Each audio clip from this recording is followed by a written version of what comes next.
कौशल्या जी ने कहा कि हे प्रभु, तुम्हारे प्रत्येक रोम में माया से रचित अनेकानेक ब्रह्मांडों का वास है।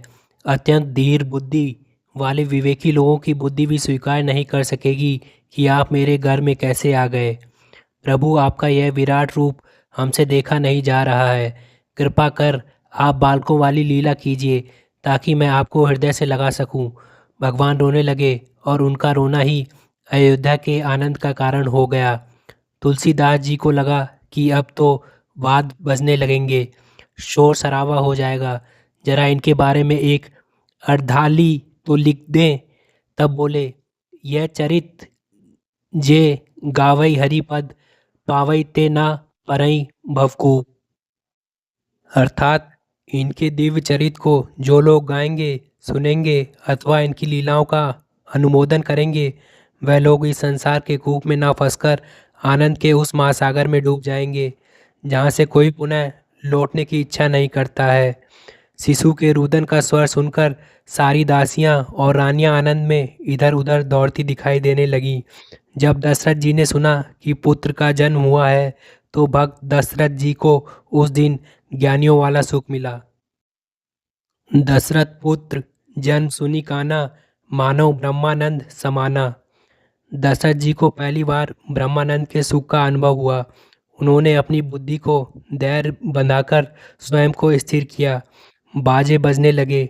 गुरु वशिष्ठ के द्वारा नंदीमुख श्राद्ध किया गया। आकाश से देवता पुष्प वर्षण करने लगे। अवधपुरी की सौभाग्यवती स्त्रियां भगवान के दर्शनों की लालसा के वशीभूत होकर सामान्य श्रृंगार करके ही चल दी। स्वयं को सजाने की इच्छा का अभाव ही तो भगवान के दर्शन की लालसा का सुफल है। केकई जी से श्री भरत और सुमित्रा जी के गर्भ से श्री लक्ष्मण और शत्रुघ्न जी ने जन्म लिया। गुरु वशिष्ठ ने श्री राम का नाम पहले रखा और श्री लक्ष्मण का अंत में। भरत और शत्रुघ्न को श्री राम तथा लक्ष्मण के नामों से संपुटित कर दिया। श्री लक्ष्मण जगत के और राम के सुख और आनंद के और शेष के रूप में सारी पृथ्वी के आधार हैं। भरत सारी धरती का भरण पोषण करते हैं। जिनका नाम मात्र लेने से शत्रुओं का नाश हो जाता है, वह है शत्रुघ्न। मौन ही ऐसा शस्त्र है जिससे शस्त्रों पर विजय प्राप्त की जा सकती है। वाद विवाद से तो क्रिया प्रतिक्रिया का ही विस्तार होता है। भगवान राम का जन्म जब जब होगा तो ये तीन विग्रह साथ में अवश्य ही अवतरित होंगे। श्री जनक नंदिनी जानकी भी एक मास के पश्चात अवतरित होंगी। मांडवी, उर्मिला, श्रुति कीर्ति भी जन्म लेंगी। ये सब राम जन्म के हेतु हैं। तुलसीदास जी ने बालक राम के रूप का जो दिव्य वर्णन किया है उसका लालित्य अद्भुत है। भगवान के जन्म का आनंद लेने और उनके रूपामृत को पीने के लिए सूर्य अयोध्या में 1 महीने तक ठहर गए। उदय और अस्त की प्रक्रिया बाधित हो गई।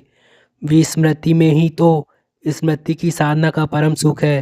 पर यहाँ जो अद्वितीयता है वह यह है कि सूर्य कैसे रुके, क्यों रुके और क्या हुआ, इस रहस्य को कोई भी जान नहीं सका। शंकर जी अपने शिष्य काकभूषणी के साथ अयोध्या की वीथियों में विचर रहे हैं। सजी हुई अयोध्या का सौंदर्य और सुगंध का लाभ कौन नहीं ले रहा। सारे तीर्थ अयोध्या में आ गए। देवताओं की भीड़ ऐसी कि आकाश दिखाई नहीं दे रहा। दिन और रात कब हुआ लोगों को पता ही नहीं चला। बधाइयों को गाने के लिए राग रागनियों ने सुंदर रूप धारण करके अपने नामों की सार्थकता जताई। जिसको देखा नहीं जा सकता, माया रहित है, निर्गुण है, अजन्मा है, आज वही प्रेम भक्ति के वशीभूत होकर माता की गोद में आ गया। शंकर जी ने देखा कि करोड़ों कामदेवों की सुंदरता को लजाने वाले बालक रूप में भगवान। नीलवर्ण तन, छोटे छोटे गुलाबी चरणों पर नाखून ऐसे लग रहे हैं जैसे कमल के पत्तों पर ओस की बूंदें चमक रही हों। तलवों में वज्र, ध्वजा, अंकुश सुशोभित है। वज्र ना हो तो रावण से युद्ध और वनमार्ग में कैसे चलते। और यह रघुकुल की ध्वजा आगे चलकर रामराज की पताका बनेगी। मर्यादा पुरुषोत्तम है तो अंकुश तो होगा ही, पर श्री राम अंकुश दूसरों पर नहीं लगाते, उसका प्रयोग अपने लिए करते हैं। चरणों में नुपुर है, जिनके बजने से मुनियों का ध्यान भी डिग जाए। वह ध्यान भी क्या, जिसमें भगवान के चरणों के नुपुरों की ध्वनि ना सुनाई दे, वह तो जड़ता है।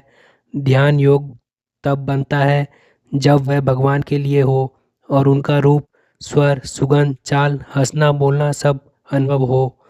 कमर में करधनी है, नाभि गंभीर और सुंदर है, जो किसी का भी चित्त हर ले। नाभि के ऊपर पेट पर 3 रेखाएं हैं। यही वह रेखाएं हैं जिनकी मर्यादाओं के ऊपर श्री राम, श्री सीता और श्री लक्ष्मण चले। राम के जीवन, शरीर, सोच, संकल्प में कुछ भी अनावश्यक और अतिरिक्त नहीं है, सब सार्थक है। भुजाएं विशाल हैं, हृदय पर बाघ का नाखून लटक कर अनूठी शोभा दे रहा है, जो आगे चलकर विश्वामित्र जी के साथ जाते समय काम आया। यह भगनक किसी को डराने या भयभीत करने के लिए नहीं, बल्कि सबको निर्भीकता प्रदान करने के लिए है। कंठ पर शंख जैसी शोभा है। योग दृष्टि से ये कुंभक, पूरक और रेचक की प्रतीक रेखाएं हैं। भगवान की थोड़ी बहुत सुंदर और लाल लाल होंठ हैं। भगवान की सुंदर नासिका लक्ष्य भेद की दिशा में सीधी है। दंत पत्तियां कुंद कली की तरह हैं। कान और गाल बहुत सुंदर है। मन को चुराने वाला कार्य भगवान तब करते हैं जब शुद्ध शब्द ना बोलकर तोतली भाषा में बोलते हैं। पीले रंग का जीना कपड़ा है जिसकी जंगुलियां भगवान पहने हैं, उसमें उनका सुंदर शरीर दिख रहा है। भगवान के सौंदर्य का वर्णन अनिर्वचनीय है। सारी सृष्टि, सारे ब्रह्मांड, सारा खगोल, भूगोल, तारामंडल सब कुछ राम में ही है, कुछ बाहर नहीं है। वही रूप भगवान श्री कृष्ण ने माता यशोदा को दिखाया और वही रूप माता कौशल्या को श्री राम ने दिखाया। राम और कृष्ण की एकता सूर्य और चंद्र की एकता की भांति तद्रूप है।